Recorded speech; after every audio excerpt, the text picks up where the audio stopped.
Hi, I'm Samantha. I'm a board-certified psychiatric nurse practitioner with over 13 years nursing experience, working in mother-baby postpartum, NICU, antepartum, and labor and delivery.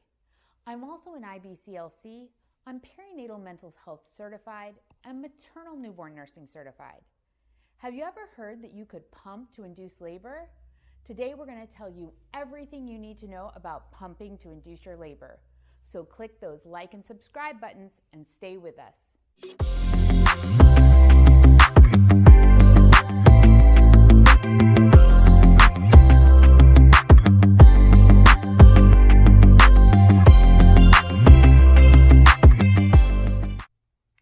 So, what does it mean to pump to induce labor? What it is that nipple stimulation can stimulate labor contractions in full-term healthy pregnancies. This can also be used if you are past due and trying to get your labor sped up. What happens is it relaxes the body and it starts contractions. This is usually done because it increases your oxytocin levels. Contractions help to ripen your cervix, to soften it, and to dilate it, which means to open it up for the baby to pass through. Usually, pumping during your pregnancy will not work unless your body is already ready to go into labor. So pumping to help your labor can happen at your due date or if you are post-dates. Post-dates mean that you have gone past the 40-week due date of your baby. This is for women who are having a low-risk, healthy pregnancy. You must have your healthcare provider's approval. There are many reasons why your provider may not want you to do this, but there are also many reasons why they may want you to do this. These reasons can include diabetes, high blood pressure, and low amniotic fluid. So, one of the things you need to know is that pumping to induce your labor might be dangerous for your baby. The biggest reason is if your baby is not full term and is considered a preterm birth.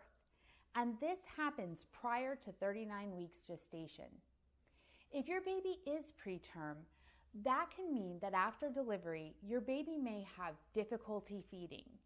Your baby may also develop jaundice, which is high bilirubin and may require medical intervention. Your baby may also have trouble with their body temperature and trouble breathing. So make sure you have your healthcare provider's approval. Please remember to hit the like button and subscribe so you can get our latest content. Okay, so you are full term and your provider has told you you can pump to induce your labor. What does that actually mean? So that means that you are going to take your breast pump and you are going to place it on your nipples for approximately 4 to 15 minutes on. Now you want to make sure that the pump isn't too strong because you don't want to hurt yourself. After 4 to 15 minutes on, you're going to take it off for 4 to 15 minutes. You're going to repeat this process for a total of 30 minutes. And then you want to rest for 30 minutes. This process can be repeated for up to 2 hours total. However, you need to ask your provider about how often per day it can be done. Some providers will allow you to start this process at 37 or 38 weeks gestation. However, they may ask you to only do it once per day. So it's very important that you maintain communication with your healthcare provider so they can direct this activity. So, there are a few reasons why you should not pump to induce your labor. These are called contraindications. Let me tell you some of those. The first one is placenta previa. This means the placenta is blocking the cervix or the opening where the baby should come through.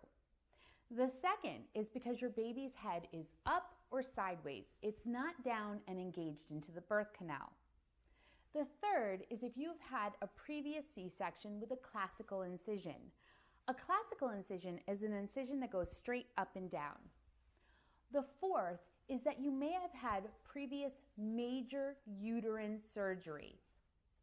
The fifth is when you have active genital herpes, which requires an automatic C-section. And finally, if you have a cord prolapse, which is where the baby's umbilical cord comes before the baby's head, this is a medical emergency and you should not be pumping to induce your labor. Okay, so now that we've talked about pumping to induce your labor, you may be asking yourself, what else could I do? Well, one of the things you can do to help induce your labor is walking. Walking is an excellent form of low-impact exercise that helps to keep your baby engaged into the birth canal and may stimulate some contractions. Sex is an excellent way to induce labor, as semen is a prostaglandin that will help to ripen your cervix. Eating spicy foods, believe it or not, has some evidence that it may help induce your contractions.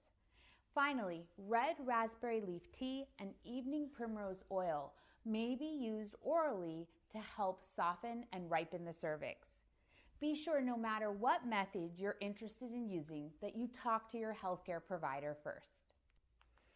I hope this video has helped you learn what pumping to induce labor really looks like and why you may want to consider it and have it recommended by your healthcare provider. Please share your comments and let us know what topics you would like to hear more about. Remember to hit that like and subscribe button so you can get the latest content on pregnancy, labor, and early childhood parenting. Share this channel with your friends and family and follow us on Facebook, Instagram, and Twitter for additional comments. We will link those in the description below. Thank you so much for joining us at the Maternity Mentor.